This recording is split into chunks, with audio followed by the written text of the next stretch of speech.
Hi, I'm Angie from AngieSouthernKitchen.com, and today we're going to learn how to make whiskey sours in the blender.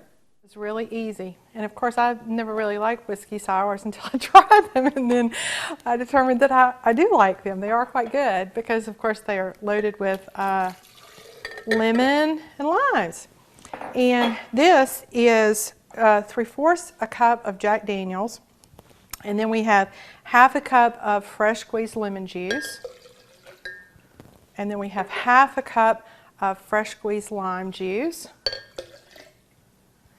And then we have 1/2 a cup of simple syrup. And simple syrup is you take equal parts of water and sugar and you bring it to a boil.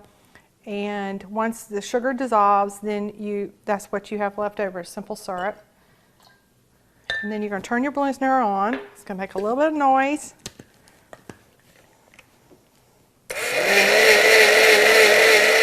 You get your ice in your glass. Fill your glass up with your whiskey sour. Put a cherry in. And there's your whiskey sour. Enjoy. Again, I'm Angie, and you just learned how to make a whiskey sour in a blender.